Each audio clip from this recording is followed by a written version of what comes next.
Welcome to the CondoVulturesTV podcast with your host, Peter Zalewski, a Miami real estate broker, Wall Street consultant, and expert witness. This podcast is focused on identifying real estate buying opportunities in the South Florida condo market of Miami-Dade, Broward, and Palm Beach counties. The CondoVulturesTV podcast is not authorized by the South Florida real estate industry and will most likely annoy many of the region's talking heads. This podcast will feature straight talk and salty language that could be offensive to some. Please remember that past investment success does not determine future gains, especially in South Florida's volatile condo market. For more information, please visit CondoVultures.com.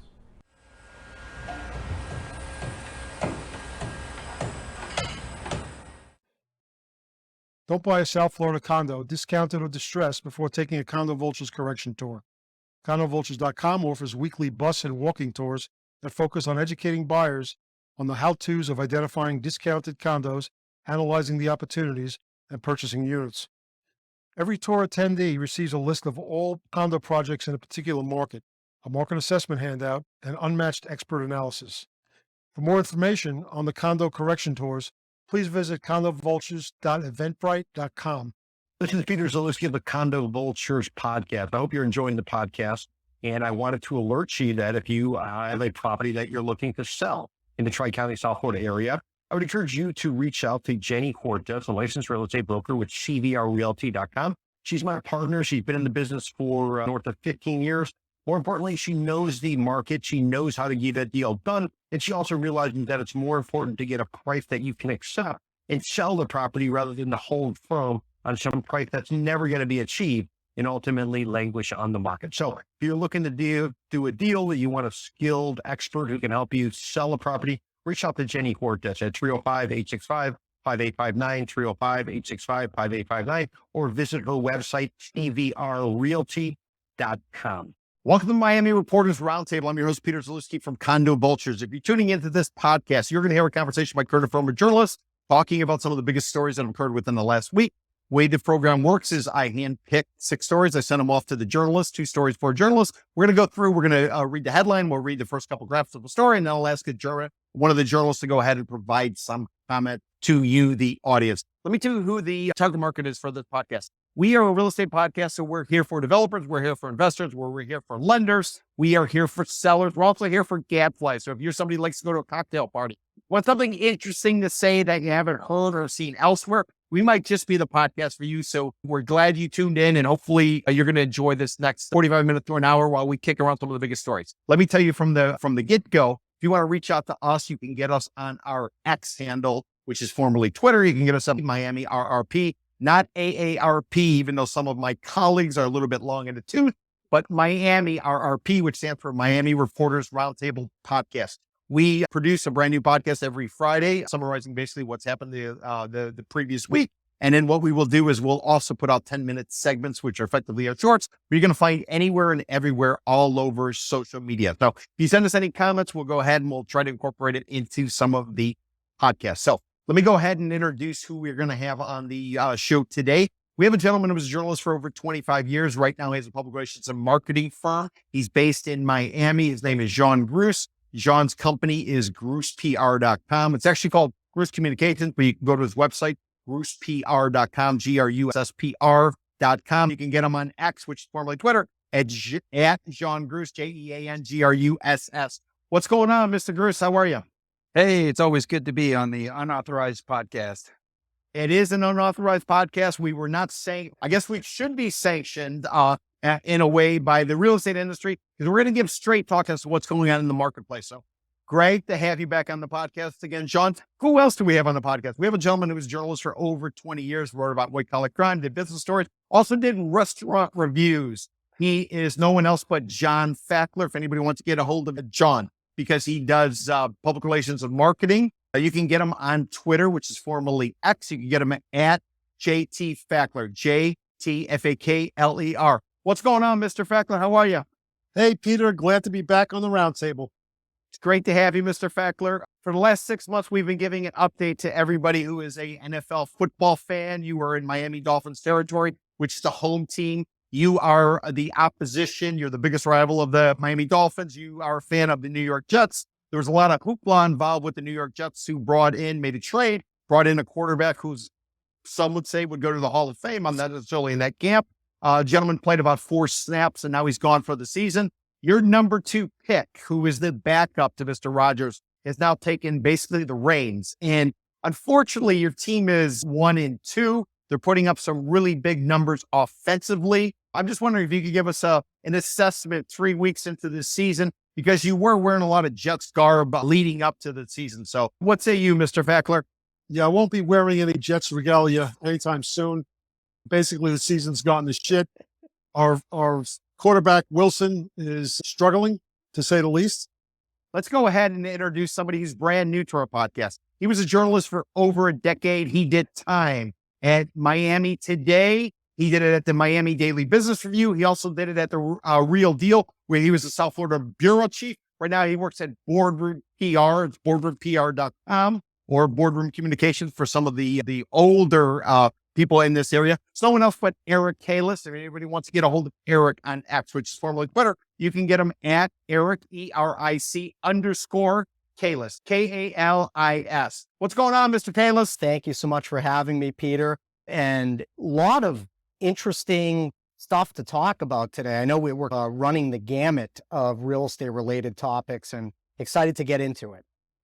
Fantastic. Eric, tell us a little bit about what you're doing. Tell us a little bit about your background in journalism, and then what the transition's been like, even though it's been nearly a decade that you've been in the public relations world. So I cut my teeth in journalism, actually at the same first 2 stops that your distinguished host had at Miami Today and the Daily Business Review.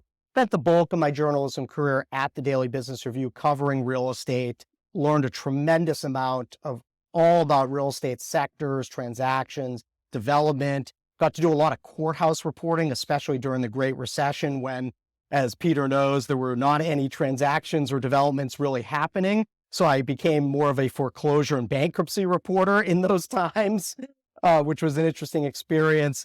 And then got to report on the boom coming out of the Great Recession, where Miami's resilience, I think, caught the attention of the entire world and paved the way for the world-class city that we're starting to see now. And then moved over to the Real Deal, had a fantastic experience getting the South Florida Bureau off the ground in the sense of introducing original reporting, starting to build a team of writers, and Real Deal's been a rocket ship in the decades since then. And I joined Boardroom PR 8 years ago. They were looking for a real estate focused publicist, and it's been just an incredible fit, leveraging my background, industry relationships, institutional knowledge for the benefit of a wide variety of real estate and construction clients all over the state and even all over the East Coast. I have a few clients, believe it or not, that are based in the Carolinas, based in Virginia, and actually don't do anything in South Florida. So if you're a good storyteller, the stories can travel well. Fantastic. That was a great overview, Eric, and I appreciate that. And I know the audience is going to absolutely love hearing what you have to say this particular podcast. All that being said, guys, let me go ahead and lay out some of the real basics for the audience, and then we're going to go ahead and get into our 6 stories. Eric, this might be news to you, but we are now in the merch business. So what we're doing is we're taking screenshots of people who appear on the podcast. We're then effectively uploading it to a website called creator-spring.com. Anybody wants to look up any of our merchandise, they can go to CondoVultures.creator, CREATOR- that line in the middle, spring, I can't wait for spring.com. And there you can basically buy, any kind of merchandise you might want. Much like Marvel will take some of its superheroes and they'll go ahead and they'll sell t-shirts, coffee mugs, things like that. We're doing the same thing. And anybody who's watching this podcast, you can see that John is wearing one of the shirts. Mr. Fakler has one of the mugs. John actually has a mug as well. So anybody who wants to see any of that or buy any of that, we'd encourage you to do so. We look at our journalists who participate in the podcast as superheroes, just like Marvel does.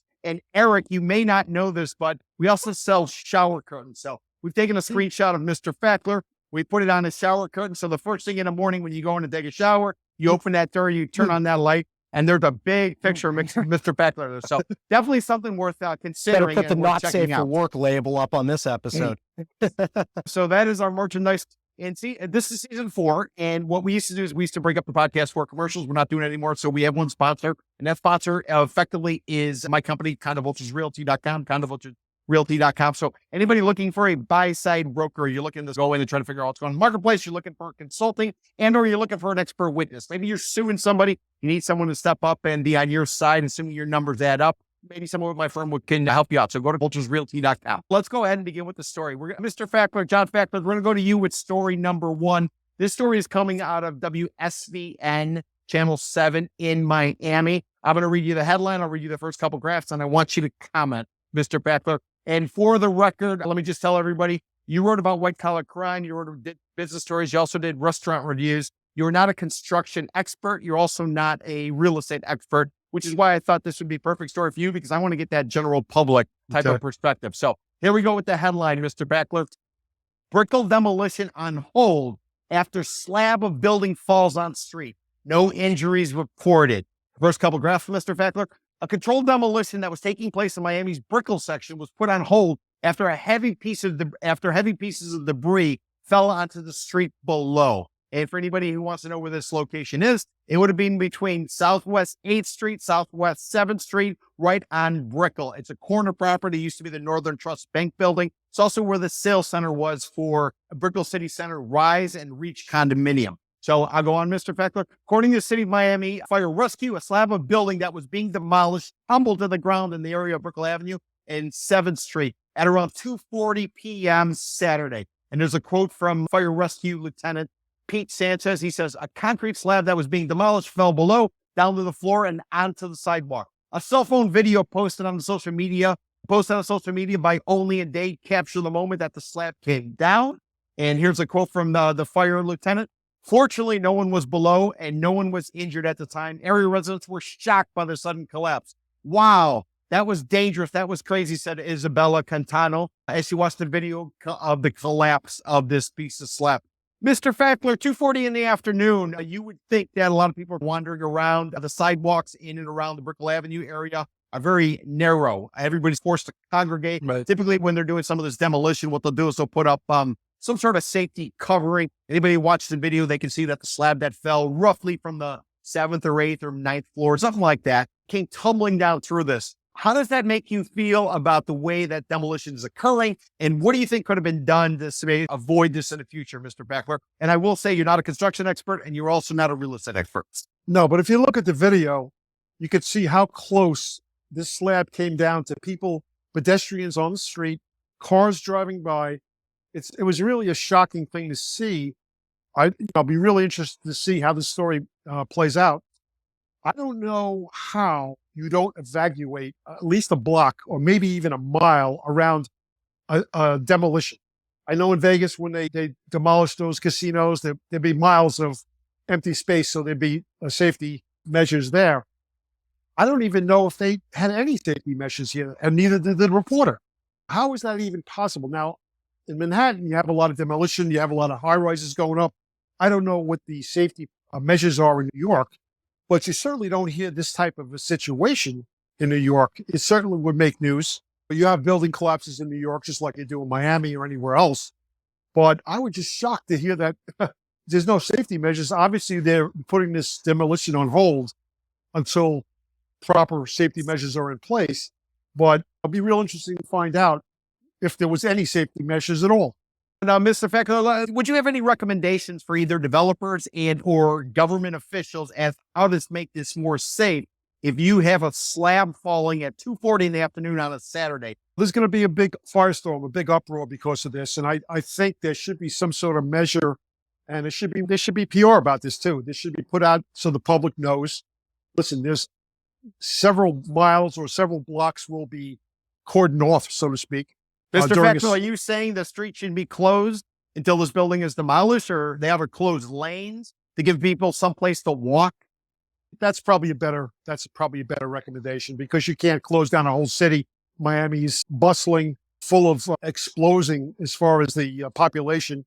So I don't know how you possibly even close down a couple of blocks. You may have to just be very specific and close down a few lanes, but it's something that certainly has to be looked at.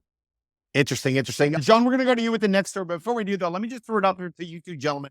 Both of you know about real estate. Both of you you consume real estate. You are written about real estate. Have you ever seen any interesting scenarios that maybe can help the community avoid this going forward? Fines, big fines. Yep. Money talks. And gentlemen, Eric or John, is this sort of surprising given the fact that roughly 2 years ago, a condo tower collapsed on the Barrier Island between Miami Beach and Belle Harbor, Sunny Isles Beach area in a place called Surfside, that the governmental officials who are so focused on making sure these buildings are safe and they're structurally sound, that they don't have a solution? They're putting up some plywall and a little bit of scaffolding to protect people from falling slabs. Does that sort of surprise you? Or maybe it hasn't been a problem up to now, so nobody really cared about it? Because you're talking about at the nexus of Brickell Avenue and between 7th and 8th Streets. You've seen what happens if you even try to close off a portion of that stretch. It's a traffic apocalypse. I'm not really sure, especially for the demolition of a small building. I don't really know for the demolition of a small structure like that, how far you can go on such a busy pair of parallel streets with Brickell Avenue. Not to mention you have the daily drawbridge that snarl your traffic. Just getting around there is so challenging. It's a great point. Great point. Jean, let me just ask you a follow-up based on, you said fines. Jean, when a developer wants to build and they need to bring in the cement trucks, and they typically last for hours, and there's multiple cement trucks that are going back and forth, and they're pumping the cement, they typically do it at night. Jean, any reason maybe the city of Miami in such an area such as Brickell Avenue and 8th Street, 7th Street, is there any reason they shouldn't be doing this at night when most people are not walking around rather than at 2:40 in the afternoon on Saturday? Actually, I thought that was actually a good thing they were doing it on a Saturday afternoon, because Brickell is really not that crowded on a Saturday afternoon. Brickell is crowded Monday through Friday during business hours. The weekends, it's pretty quiet, especially in the afternoon in September. It's not like there's a bunch of people running around. It's hot, it's humid. You saw there weren't a whole lot of people walking around. It makes sense to do it on the weekend when there's not that much traffic. Basically, the central business district is basically closed. I think it makes sense. Yeah. Interesting. Okay, gentlemen, appreciate that. Sean, let me go to you with story number 2. This story is coming out of Market Watch. I'll read the headline, first couple graphs, and then I'll ask you to comment. Headline: UBS has released its annual home price bubble report. Here are the most overvalued markets. And I'll read you the first couple graphs. Sean, the housing market is in something of its own recession as mortgage rates have surged. If the economist's consensus is right about existing home sale report due later in the morning, then sales will have fallen 28% from their peak. That's why the arrival of the 7th annual UBS Global Real Estate Bubble rings different, coming at the start of a period of retreat rather than during a wave of excess. And here's a quote from the report: says, the willingness to pay for owner-occupied homes is likely to take a hit. In cities with strong population growth, such an adjustment could manifest in the form of prolonged stagnation and nominal purchase prices. But as real estate markets rarely trend sideways, this is not most likely the outcome, said the report. Now could just continue on. Story says, since UBS report is a global one, just 5 U.S. markets are analyzed: Miami, Los Angeles, San Francisco, Boston, and New York. The bad news, all 5 are overvalued. The good news is none of the 5 is called a bubble risk, save Miami. The other cities have been seeing strong growth in prices as a nationwide average, UBS points out, and income growth has been exceptionally strong, though strained affordability will likely start taking its toll, the report cautions. Jean, what's your first take on that? Yeah, this is for all the bubble deniers who basically say there's no bubble here because of supply and demand. This is how things go. It's normal that our market is valued the way it is because of the limited supply and incredible demand from people coming here. This reminds me of 2006 when the bubble deniers were in full force, and we saw what happened after that. It's just a reminder. And now we have this report, this global report that basically puts Miami on the top 10 most overvalued markets in the world. So not just up alongside Zurich and Singapore and other markets like that. I think it's a bit of a red flag. And the fact of the matter is this market has been distorted by COVID. It's been distorted by the Federal Reserve's wacko interest rate policies. It's been distorted by all kinds of forces that make it really an abnormal market. Miami is not a normal market. And that's how, I think that's how we ended up on this list.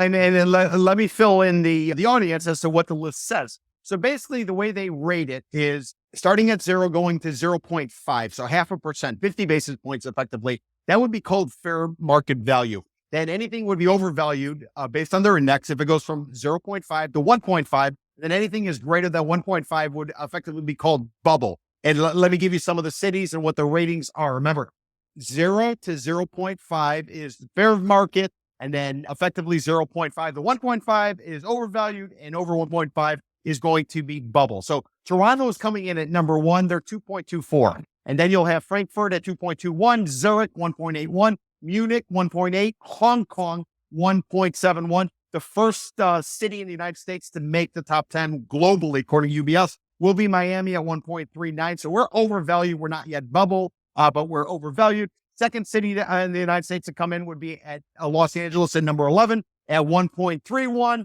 And then we will run it to another city in the United States, Boston, number 18 at 0.75. So slightly overvalued. New York comes in at 0.57, effectively par, if you will. John, I'm just wondering what makes Miami different in terms of the representing this overvalued, possibly on the brink of bubble versus maybe some of these other cities. And some would say it's international, but Los Angeles is international. Boston's international, so is New York. So what do you think the difference is with Miami versus some of these other cities? We have the crypto Not bros. anymore. Yeah, all those guys have disappeared. The ETH people, they've disappeared. Yeah, we had an influx of tech people with a lot of money coming from the West Coast, a lot of crypto bros, the NFT crowd, the metaverse people, and plus Latin Americans fleeing. Basically, Latin America's tilting leftward. A lot of leftists have been elected in South America, and people are clearing out of these countries. And I think it shows up in some of the surveys that the Florida Association of Realtor does. I just saw one today, the number one countries searched origination search for Florida real estate. Colombia's right up there, Venezuela. It's all these folks basically moving their money to South Florida. And that's historically true. But you've combined that with just this crazy interest rate environment and COVID, and we've brought forward a lot of people from the Northeast who might have moved here in the next 5-10 years. They all moved down at once. So that created a huge demand and just distorted the market. So Miami is an unusual market, but it's completely distorted. And I think things are going to shake out in the next year or two. Now, Eric, I want to go to you, but before we do, let me just tell the public, Dubai, anybody who's ever been to Dubai in the United Arab Emirates is a place where a lot of construction is constantly going on. They're actually coming in at number 24 for context. Number 24, they're 0.16. So you can see that difference. Miami's much more at risk than, according to the UBS study, than you would find a place like Dubai, which I think a lot of people would assume is going to have a lot of speculation. Eric Kalis, we're going to go to you. This is story number 3. It's coming out of NPR, National Public Radio. So, Eric, I'll read you the headline, then I'm going to read you a graph or two coming out of this discussion. A lot about Brightline, so maybe you can fill in some of the blanks for us. Coming out of NPR, and here's the headline. A new privately owned train line connecting Miami and Orlando opens to the public. And here's a couple graphs out of the story. Florida's Brightline, the privately owned passenger rail service, debuts its high-speed service Friday. Trains running between Miami and Orlando can reach speeds of 125 miles per hour. Let me give you a couple details, Eric, about it. Then let's get to talk about Brightline and how it fits in. Brightline ticket prices start at about $79 each way for adult passengers traveling between Orlando and Miami, but children travel at half the price. The Orlando-Miami route takes about 3.5 hours, which is close to the time it takes to actually drive it. But Brightline's Director of Public Affairs, Katie Mitzner, says the train is a great alternative for travelers.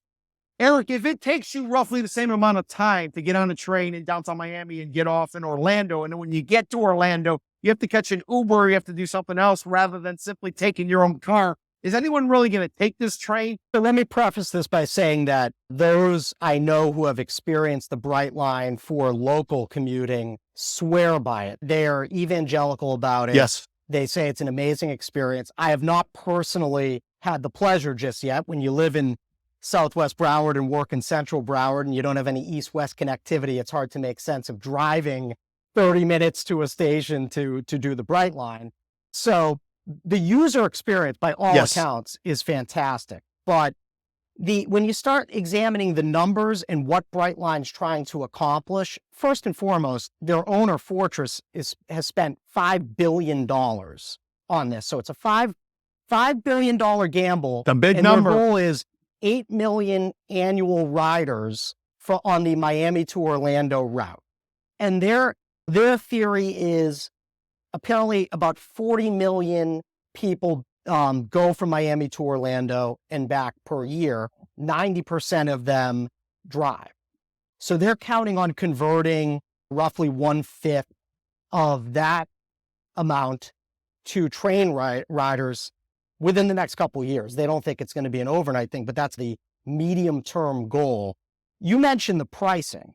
It's about $158 for an individual person to do a round trip in the what they call business class, basically the non-first class kind of conventional portion of the train. Family of four, just under $400. So you're asking a pretty hefty amount for the same travel time. You're bound by the schedule. Now, granted, they are going to be running, I think, 32 trains a day from Miami to Orlando, but you're still the stress. John, you're from New York. You know the stress when you're trying to catch a train at a certain time versus the flexibility of being able to get in your car and come and go whenever you want. On a family weekend with Disney, usually it's that day you're leaving, it's first thing in the morning, I got to get out of this place and get me and my kids back home. Brad. So it's a huge gamble, and you're also gambling that people love just being able to be on their phone or do work-related things or do the things that they can't do when they're driving so much that they're going to pay a premium for the same amount of travel time, if not more, and less kind of mobility and flexibility because you have to stay in this transit line and you have to Uber the rest of the weekend and Uber back home when you get back home. It's just a lot of steps involved. And the culture in Miami, it's a driving culture. It's been ingrained throughout the entire life of the relatively young U.S. city. So you're trying to change an entire culture with pretty prohibitive costs, and you're not saving any time when you're doing it. I'm dubious. I do think I am very bullish on the development around Brightline stations. I think it definitely can be a catalyst. It already is proving to be a catalyst, not just for transit-oriented development, but when you see properties in the neighborhoods around Brightline stations and how they're marketed, individual properties, leveraging the proximity to Brightline, I do think it's a big catalyst for real estate and development activity. For my client base, that's really the biggest thing. But in terms of a consumer ridership question, I'm pretty dubious. And I'm curious what you all think about it. Yeah. I would throw out October. So next month, days away, will be the 10-year anniversary that I gave up my car. I effectively do Uber. I'll borrow somebody's car. I take public transportation. I take Tri-Rail. And for anybody who doesn't know, Tri-Rail effectively is a public transportation system that runs west of Interstate 95. It takes you to the airport, and very soon it'll be taking you into downtown Miami. Brightline runs on the old Florida East Coast tracks, which is east of Interstate 95. So it's able to drop you off in the heart of basically any area you want to be, assuming you have more stops. Right now, it only stops in Miami, Aventura, Fort Lauderdale, Boca Raton, and West Palm Beach. But and I guess it's also going to Orlando. So as somebody who gave up their car, I can tell you on the weekends, I can take the Tri-Rail round trip. Basically, it's under $10, all I want to ride. And if I compare that to going to Orlando for $79, you say, yeah, but you can't get to Orlando. What I will tell you is I've taken the buses before, and anybody's ever taken a bus down here, you can get on these buses, which will go from Miami to Key West, Miami to go to Orlando. You're never in for more than $50 each way. They have Wi-Fi going, it's air conditioned, the chairs lean back. It's difficult to see how somebody on a minimum basis is going to drop $79 to go to Orlando, another $79 back. And then once I get there, I got to call a freaking Uber. But John, Mr. Fakler, any thoughts? The interesting thing to me was the financing of the project. And I think they sold public bonds, if I'm not mistaken, government-backed bonds to do the bulk of the construction of the rail. From a financing standpoint, I think they got a good deal, and they can spread that out. As far as the interesting thing to me, too, is the connectivity between Orlando and Miami and the tourist numbers. And I think they'll be able to sell packages where you might be, let's say, a European tourist in Orlando, and you don't want to rent a car, you don't want to drive in the US, but now you have this train that takes you to Miami for your Disney cruise or for your Royal Caribbean cruise or whatever. And you don't have to rent a car. You just hop on the train in Orlando, get to Miami, get on your cruise. And now you've combined the theme parks with the cruise, which I think that makes a whole lot of sense to me. It's a great point, Sean. And I would just throw out for the public, and we're going to go to Mr. Fakler on the next story. I would throw out to the public, Richard Branson, who has a cruise line down here in Miami called Virgin. They actually were an investor with Brightline. And at some point, the name had actually changed. They were supposed to, they got involved right before the pandemic. After the pandemic, Virgin and Richard Branson basically pulled out. So they disappeared. So a lot of wealthy, smart, intelligent business people think it's going to make sense. We'll have to see how it plays out. So that being said, story number 4, Mr. Fakler, John Fakler, I'm going to go to you. This story is coming out of the Miami Herald. I'll read you the headline, first couple graphs, and I want you to comment. And I will say for the record, Mr. Fakler, you wrote about white-collar crime, you did business stories. You also did restaurant reviews. So you're not a real estate expert, but you have spent some time living in real estate in your 30 plus years down here on the ground, 40 years actually on the ground in South Florida. So here we go. Headline: South Florida snaps streak of record home prices. Is this the beginning of a new trend? First couple graphs from Mr. Fakler. South Florida's monthly streak of record-breaking home prices ended in August, but price tags still remain significantly higher than a year ago. Miami-Dade County recorded a median sales price last month of $620,000 for a single-family home and $416,000 for a condominium. According to the monthly housing report from the Miami Association of Realtors, it's the first dip in monthly sales prices in nearly a year. Home prices have inflated since December of 2022, when the median value was $530,900. Condos have taken a similar trend since March, when the midpoint price was $400,000. In Broward County, single-family home prices stayed last month at July's median price of $600,000. Condo prices stumbled to $275,000 after hovering at $280,000 for the past 2 months. Mr. Fakler, help us make sense of the fact that statistics coming from the Realtor Association, which, by the way, is on the sell side. They're the ones who run the multiple listing service. They're the ones who they get the listings. They're the ones who need to pitch product. Mr. Fakler, what do you make of these numbers if suddenly we're not seeing the explosive growth that we had been seeing? Listen, 3 months is a trend. Don't give me 1 month to look at and try to come up with some sort of conclusion. Right now, we're at a 20-year high with interest rates. Inventory is extremely tight. Until those interest rates come down, inventory is still going to be tight. We've got a pass right now on interest rate hikes, but they're expecting another one by the end of the year, possibly even into next year. So until I see 3 months, my eyes will open at 3 months. But right now, I think that 1 month is a blip. It's an anomaly. It's an anomaly. Oh, interesting. So 3 is a trend, and that's what they use in the journalism world. Right. I will say, John, you're a big New York Jets fan, and we're in Miami-Dade Dolphin territory. The Jets are now 1-2. They've lost 2 straight. I'm just going to assume if they drop another game, we have a trend there. But I do want to ask, Mr. Kalis, and I want to ask John, either of you, do you see this any differently than Mr. Fakler, who's extremely bullish on home sales and home prices going forward?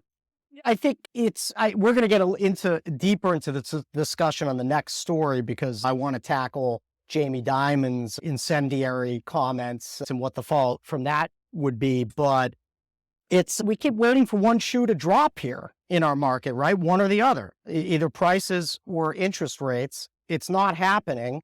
I think it's becoming evident that with the supply constraints here and the exorbitant costs of building new, that prices are probably going to keep going up. I don't see any sort of notable drop in home prices here. Sales have definitely slowed down tremendously. I was talking before this to Mike Pappas, CEO of the Kai's company, longtime client of Boardroom PRs, Yes. a very trusted real estate resource, machine-like with the historical data and context he can spit out, not unlike Peter. With that steel trap memory. And yeah, he was saying that this year, transaction-wise, it's very slow. It's slower than last year, and last year was painfully slow. But the run-up we had during the pandemic is just warping everything. And it's wiped out all of the supply. So if you almost look at it that the 21 activity kind of covered 22 and 23, then in 24, you'll see transactions pick up. But we'll get into more of why that will happen shortly. But You would think something's got to give, but it's not happening.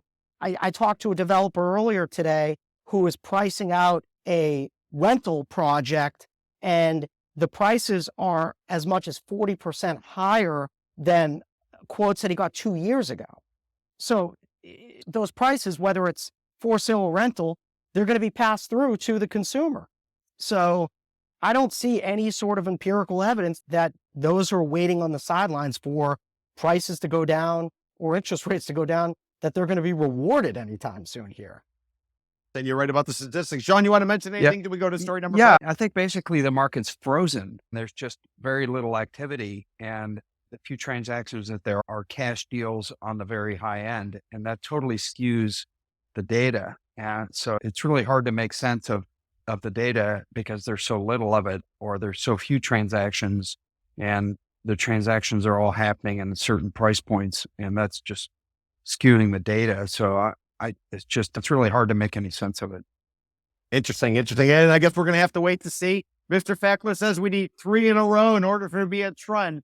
So chances are we're going to see the New York Jets drop 3 straight before we actually get the 3 months of declining home sales in South Florida. So let's go on to Eric Kalis for story number 5. Eric, this story is coming out of CNBC. I'll read you the headline. And then CNBC does a thing where they give you like 3 key points. I'm going to read you the 3 key points, and then I'll just ask you to elaborate. So headline, Dimon, meaning Jamie Dimon from JP Morgan.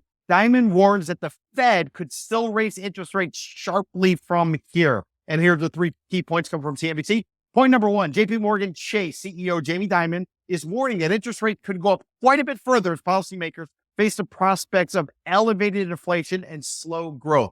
Point number 2, and this is a quote. This is coming out of the Times of India. JP Dimon was quoted in the Times of India. Here's the quote. I'm not sure if the world is prepared for 7% interest rates. And he's referring to federal funds rate, which is basically the bare bone wholesale rate. And then other interest rates that are out there, they typically trade off of that and they put spreads on them. And point number 3, Eric, the comments come less than a week after Fed officials indicated that they could approve another quarter point increase before beginning to cut a few times in 2024. What say you, Mr. Kalis? Are we going to see a federal funds rate at 7%? And is the world economy, and especially the Miami economy, equipped and ready for what Mr. Dimon says is coming? And I will mention to you, Jamie Dimon's got a suggestion or a nickname. They call him Hurricane Jamie, Hurricane Dimon, because he made a comment a year ago or so talking about how a hurricane was approaching. He definitely errs on the side of bearish. And I went back and saw he had very similar comments in May of this year too. So this is not the first time that he has beaten this drum. The first thing you got to ask yourself is, what does he know that we don't know? He is the CEO of the largest bank in the U.S., I believe. And so he's privy to information we don't have. But his premise is largely based on the fiscal spending. He also cited the global energy transition, but fiscal spending. So apparently, and this is not a stat directly from me, obviously, but apparently we have, since the Obama administration, spent $15 billion more than we've taken in. So that metric in and of itself is, I think, driving a lot of his bearishness. That being said, the Fed last week insinuated that maybe one more quarter point increase, then we start to see cuts in 2024, at least a few cuts. So it's hard to fathom how we get to a 7% benchmark rate if the Fed is indicating that it's moving in another direction. So you wonder what Jamie Dimon knows that we don't. If I was going to try to find a sliver of positive spin, especially in our local market, as John has pointed out, has been essentially frozen for over a year, especially on the resi side, maybe this motivates some of those would-be buyers who have been waiting for interest rates to drop and now realize not only are prices not going to drop, but interest rates may be going up, and they may be going up to 9, even 10%, which, by the way, someone like a Mike Pappas will tell you that I think he said to me 35 of the last 50 years, we've had interest rates, I think, above 6%.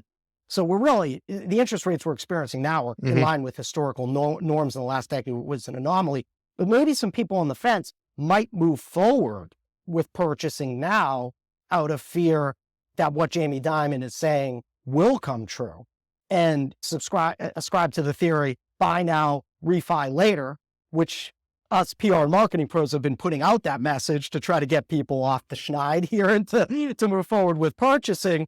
But maybe it does get some people to move forward because, as I pointed out previously, the cost to build new here now is so much more expensive than even a couple years ago, that the new product that you're waiting for is going to cost so much more that it's going to offset whatever perceived incremental interest rate savings you're going to have by waiting.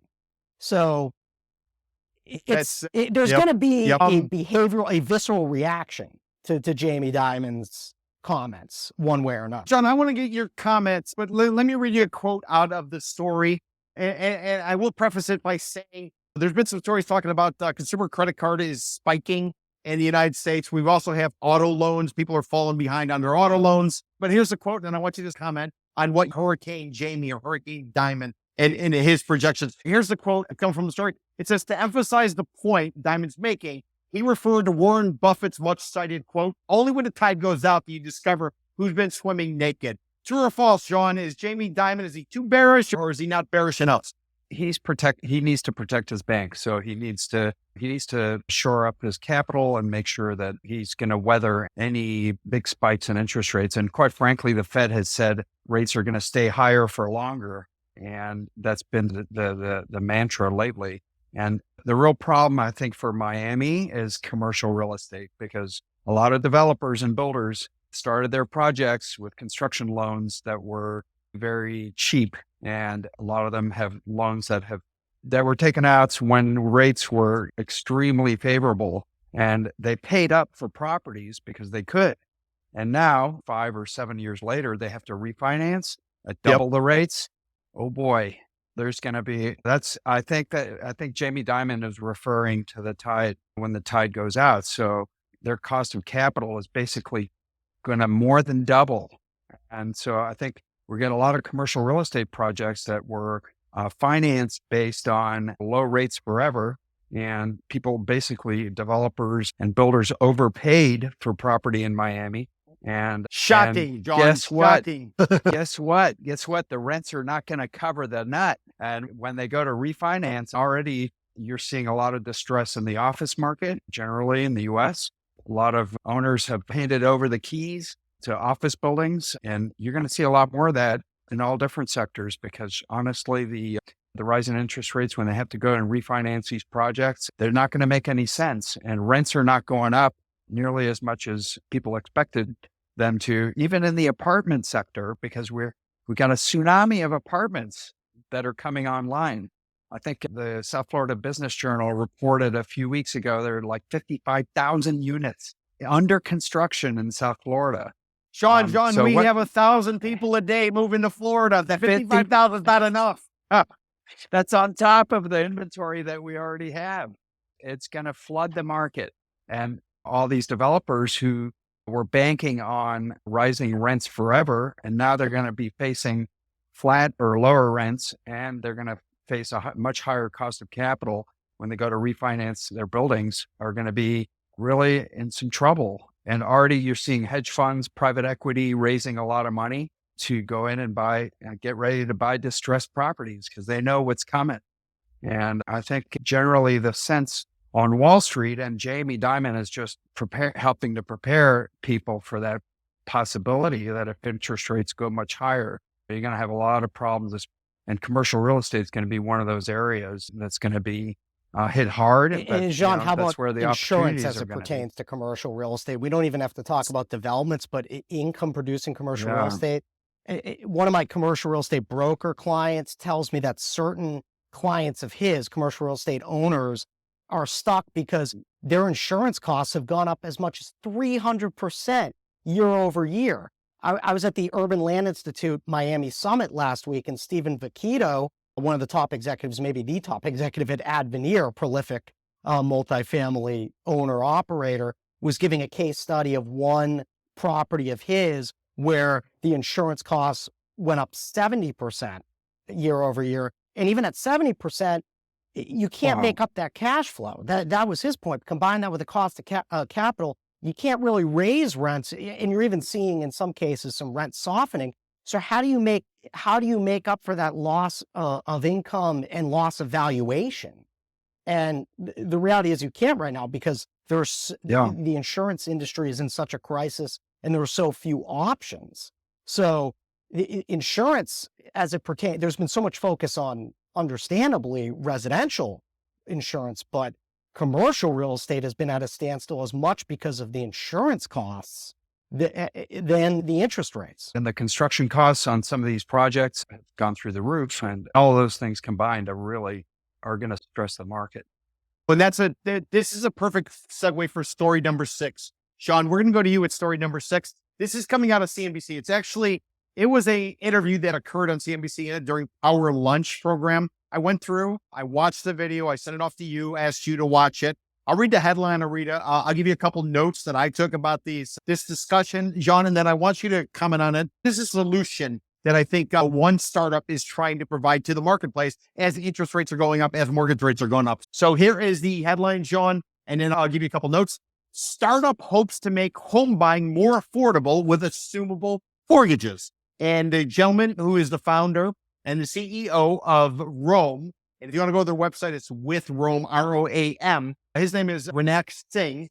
He goes on to tell Kelly Evans and Tyler Matheson, he goes on to tell them about his company. And here's some of the key points. So what his company has done is they've created a website where they're looking for assumable mortgages. Anybody doesn't know what assumable mortgage is? Basically, it's any government-backed mortgage. It could be FHA, like first-time home buyer, or it could be something like a VA, somebody who served in the military. They come out, they qualify, the federal government is backing it. And according to the law, according to the interview, anybody who has an assumable or anybody has a mortgage that is government-backed, it can be assumable. So somebody can step into the shoes of the original borrower, take up their place, and be able to maintain the same interest rate. So if you get an interest rate back at 2 or 3% and it's government backed, now theoretically you can come in and buy that person out, take over their home, and maintain that same 2 or 3% mortgage rate rather than having to pay 7.5% or 8% or even higher as to what it is today. A couple of things about this guy's company.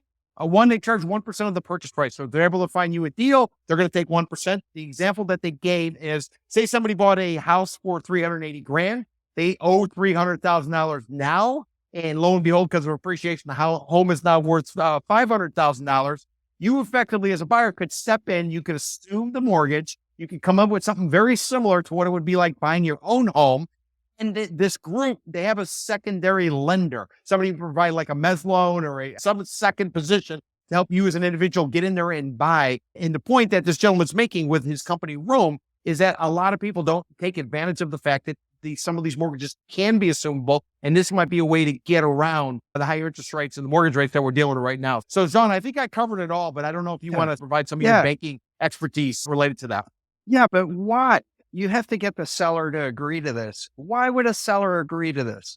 It makes no sense. If this is a seller's market, why would you agree to basically allow the buyer to assume your mortgage? Because there are risks with that. And I think in some of the research that I've done, apparently you might still be on the hook for payments. If the buyer defaults, why even go through that hassle? There's a bunch of paperwork to do. Why not just sell a house for the cash? Or if there's a bidding war, who cares? Like, why go through that extra hassle? And what's more is most conventional mortgages are not assumable. This is only for VA and FHA loans. And that's just 15% of the market. So like 85% of conventional loans, you can't do this. You can't. And then why would a lender do this? It makes no sense. You want to get somebody into a loan with a much higher interest rate as a lender. You don't want people assuming 2% loans in this market. That's crazy. You'd be crazy to do that as a banker. So it just doesn't make a whole lot of sense to me right now. Eric, let me ask you, according to the interview that occurred, roughly 3,350 assumable mortgages have been done this year.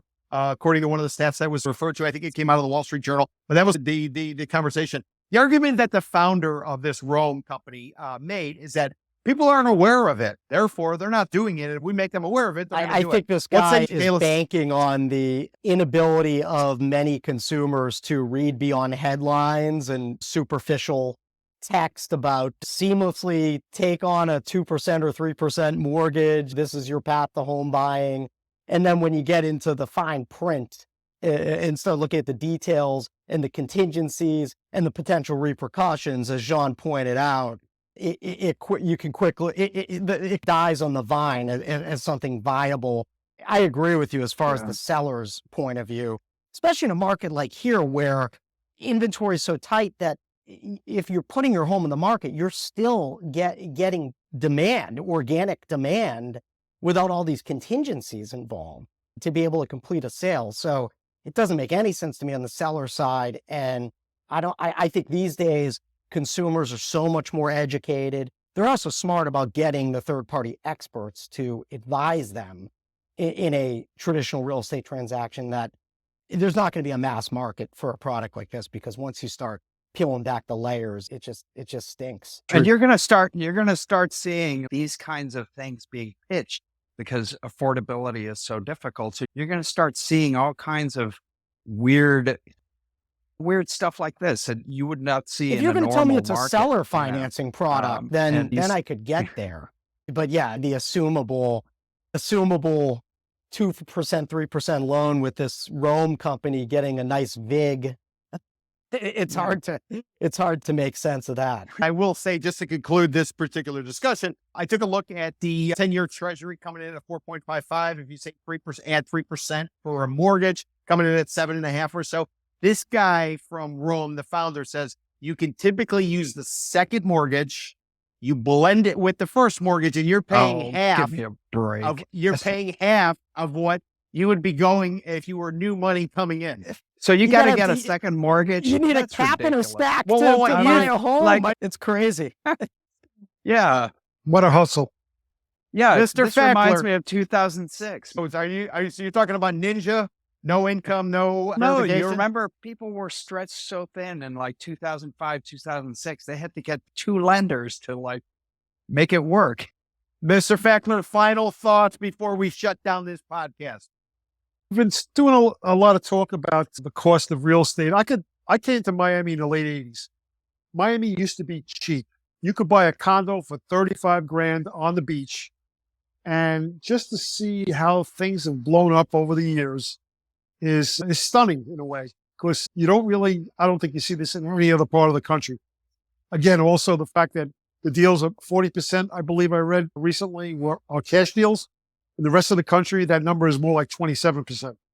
So you have a lot of different reasons for that, but it's still a cash buyer's market, and will probably continue to be so in the future. And that's a perfect way to end it. I want to thank John Gruss. John was a journalist for over 25 years. Right now, he has his own public relations marketing company called Gruss Communications. You can check out his website. Go to GrussPR.com, GRUSSPR.com, GrussPR.com. You can get him on X, which is formerly Twitter, at John Gruss, JeanGruss. Also want to thank Mr. Fakler. John Fakler was a journalist for over 20 years. Wrote about white-collar crime, wrote about business stories. He also did restaurant reviews. Right now, he does marketing, public relations. You want to go hold of Mr. Fakler, you can get him on Twitter, which is, I guess it's formerly Twitter. Now it's called X. You can get him at JT Fakler, JTFAKLER. Also want to thank Eric Kalis, who made his debut, his maiden voyage. He was a journalist for over a decade. Worked over at The Real Deal, worked at the Miami Daily Business Review, also worked at Miami Today. Right now he's at BoardroomPR.com, BoardroomPR.com. If you want to get him on X, which is formerly Twitter, you can get him at Eric, ERIC _Kalis, KALIS. And I'm Peter Zalewski of Condo Vultures. Thank you for tuning into the podcast. If you have any comments or questions for us, send us a message on X, which is formerly Twitter. You can get us at Miami RRP, which stands for Miami Reporters Roundtable Podcast. If you want to get any merchandise, want to get that shower curtain with Mr. Fakler. So the first thing in the morning, he wakes you up. You want to get flip-flops. You want a throat pillow. You want a mug. You want a T-shirt. Anything and everything is available at CondoVultures.creator, CREATOR, hyphen, that line in the middle, spring. CondoVultures.creator-spring.com. And thank you for tuning in. We appreciate that. Every Friday we come out with these brand new podcasts. We also post the 10-minute shorts, which come out of this overall podcast. We appreciate you listening to us. We want you to subscribe. We want you to like us. And until next time, take care of yourself. And watch out for falling debris on Brickell Avenue. Till next time, take care. Ciao. It's a simple formula, and it works. Buy low, sell high. We're Condo Vultures, and when it comes to your real estate, we help you buy low. At Condo Vultures, we represent the buyer, and now's the time to buy. Log on to CondoVulturesTV for more information. CondoVulturesTV. And remember, before you sell high, you have to buy low. Featured in the New York Times, Wall Street Journal, 60 Minutes, and Time Magazine. Condo Vultures Realty, a licensed Florida real estate brokerage capitalizing on the condo correction since 2006. This is Peter Zalewski of the Condo Vultures podcast. Before I started doing these podcasts, I've been in the business of being a licensed real estate broker, a contributing columnist for the Miami Herald, as well as the Miami Real Deal, but also extra witness work in consulting. So if you are looking for an expert witness, or if you're looking for consulting services, a straight talk perspective as to what's going on in a particular marketplace, a building, or what happened previously, for whatever your situation is, whether you are an attorney, whether you are an institutional fund looking to invest, or whether you're a lender who's trying to come up with some sort of a strategy and approach for your lending committee going forward, I just might be able to help you. To get a hold of me, please reach out to Peter@CondoVultures.com. That's Peter@CondoVultures.com. Or give me a call to the office at 305-865-5859, 305-865-5859.